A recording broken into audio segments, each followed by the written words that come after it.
all she ever wants to. So, hello mga kahada. Andito kami ngayon sa ano na to di? Dayapan.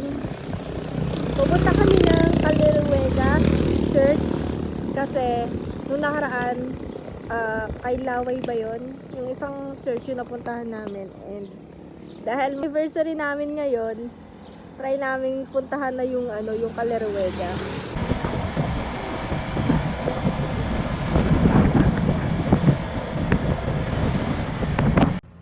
Tumigil ulit kami mga kahada kasi nagpa-load kami kanina, and niload pala sa amin kaya hindi maka-open ng GCash, naka-M. So ang gagawin, nagpapa-load ulit. Hanggang ngayon nandito pa din kami sa Dayapan na ng oras na. Mag-aalas 11 na, nandito pa din kami. Ay nako. May pa naman ako, kailangan ko ng load kasi meron pa akong online class ng alas 2, and kailangan namin mag-time in ng alas 11. So mag-i-11 na. Date na lang namin kayo kapag kapag umora na ulit. Sak na ba? Andito pa din kami sa Dayapan. Ang daming gasgas ng helmet mo.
Update lang, dito kami ngayon sa malapit na sa Arco ng Nasugbu.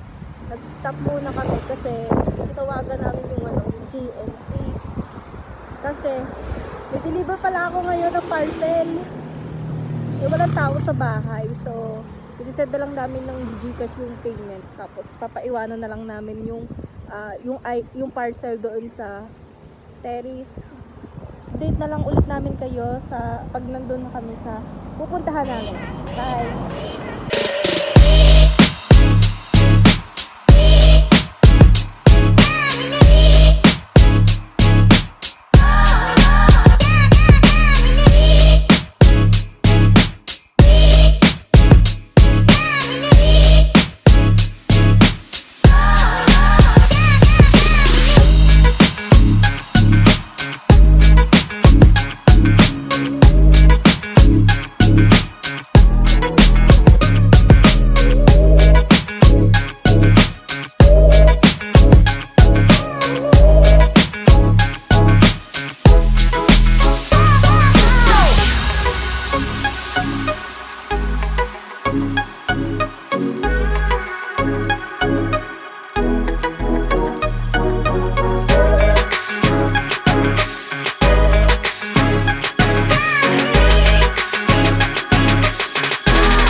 Ayun mga kahada, andito na kami sa labas ng Calaruega. Kung may magtatanong mga kahada, may mga binayaran din kami dito. Tulad nung sa environmental fee at saka yung parking fee. Bale, 80 lahat nung binayaran namin doon. Dito nga pala mga kahada, malapit sa pinagparkingan mo ay may mapapasukan ka ng entrance at iba naman yung exit. Nasa dulo yung exit kaya sure na madadaanan mo lahat. Tanghali na nga din pala kami nakapunta dito kaya sobrang sikat ng araw pero hindi naman siya mainit kasi sobrang lakas ng hangin. Hindi mo mararamdaman na napapaso yung balat mo. Dahil sa sobrang tagal na nga namin hinahanap tong Calaruega Church na to. Akala ko nagkamali na naman kami.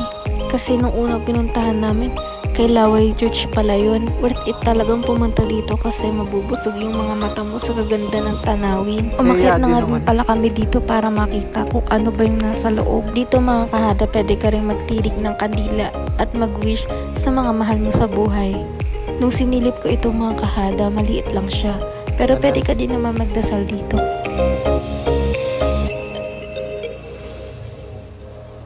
Ang dami nga din palang pwedeng puntahan dito. Mahaba-haba ring lakaran. Quick history lang mga kahada. Ang Calaruega Church nga pala ay pinangalan sa isang lugar sa Espanya. Dito nga din pala pinanganak si Saint Dominic de Guzman o kilalang Fathers of the Preachers. Tinayo ito noong 1995. Sobrang ganda nga dito mga kahada. Kasi itong lugar na to nakikita ko lang to sa YouTube, sa TikTok at sa Facebook. Ngayon, nakatapak na ako dito. Pumunta na nga din pala kami dito. Dito mo makikita yung mga naglalakihang koi fish. Nung pumupunta kasi ako sa Taal, maliliit lang yung koi fish doon pero dito sobrang lalaki.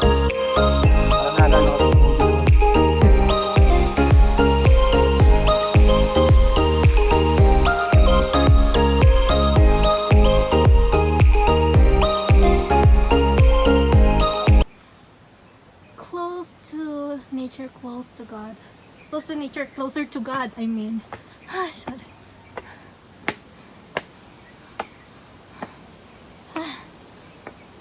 Ilang steps pa lang, hingal na ako.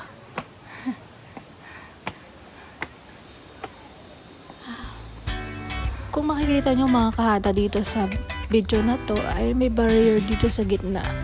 Ibig sabihin lang yan, dito sa dinadaanan ko, ay ito yung way na papunta dun sa simbahan. Dahil dun sa kabilang side is kapag mag-exit ka na. Itong way na to, ito yung papunta pabalik sa pinanggalingan mo bago ka makarating dito sa taas. And meron pa kami isa pang way, dun kami dumaan para hindi na kami babalik dito. Yung daan na yun ay papunta na sa parking lot. Mismo exit siya, kaya pwede naman din pumasok dun. Kung gusto namang mag-skip ng route, pwede ka naman dito dumaan din. So, andito na tayo sa taas. Dito mo na makikita yung sobrang famous na simbahan na lagi mong nakikita sa Facebook, sa TikTok, sa YouTube.